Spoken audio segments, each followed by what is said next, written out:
nearly 200 Virginia Union University students marched from their campus to the shopping corridor of downtown Richmond. These students, inspired by the Greensboro Four and a recent visit to their campus from Martin Luther King, wanted to take action. On February 20th, they marched to the downtown stores, sat at the segregated lunch counters. They were asked to leave.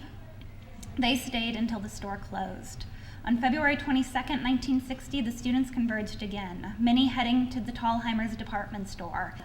The students were asked to leave. When they refused, the owner called the police on them. The students were arrested on the grounds of trespassing. This is a little-known story in Richmond's history, and today we are fortunate enough to have two members of the Richmond 34 with us today, Miss Elizabeth Rice Johnson and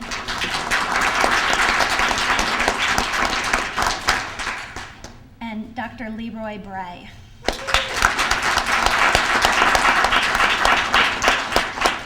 February 22nd, 1960, sitting around the breakfast table and being warned that I want you to go to school. I don't want you getting involved because you've seen what has happened around the nation. You could be hurt. And so I heard that, and I had every intention on February 22nd of going to school. So I went up to the campus with my books. The mood was very different. And they said, we're going down to Thalhimer's, and we're going to picket in front of Thalhimer's. And I didn't give it another thought to what my parents had said. I just somehow, my feet just followed, and I got in the group, and we marched to Thalhimer's. And we picketed in front of Thalhimer's. We get in there, and all of a sudden somebody says, we're going in. I didn't have another thought. I decided, well, I'm going in. And as you heard, 200 students. Dr. Bray was there, and he could have stayed on the sidewalk and just picketed, but he went in too. So we went in, and I found my way around the lunch counter there on the first floor, and you could see from the street, what was happening. And we looked at each other and we realized, boy, we've done something here. Here we are sitting around the counter. Well, we must realize we must practice nonviolence, and we must be passive. We can't do the wrong thing. And so all of a sudden, I see these wagons pull up, and I see these German Shepherd dogs get out with the policemen with their brown bill caps and their brown uniforms, and they're coming into the Thalhimer's. And the dogs came in, and I do remember dogs sniffing me near my leg. And I said, oh my, now that's when I really got scared. I said, oh my goodness, if they let the dogs go, who knows what's gonna happen. But the dogs were sniffing, and they said, if you don't get off the stool, get out, you're gonna be arrested. They pulled us gently off of the stools.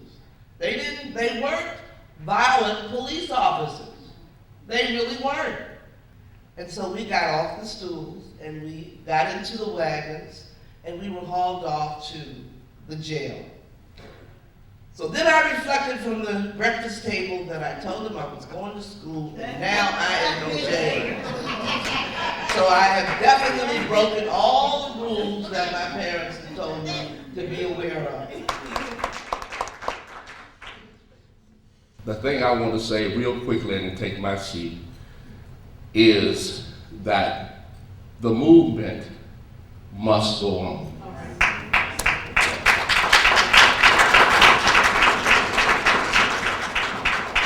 There is a lot of work to be done. And so the struggle is not over.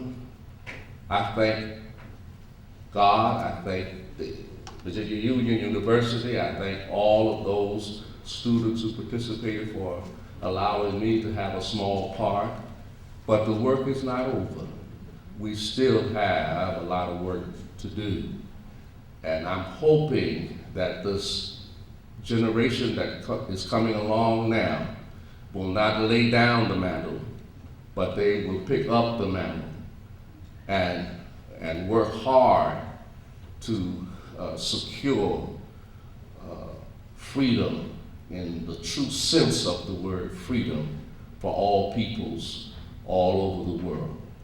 And so my challenge today is to ask of this generation that they will look to the Greensboro group, the group in Richmond, and be motivated to carry on the mantle that we have now taken up, and we are about to pass off the scene, and that mantle will have to rest on other shoulders.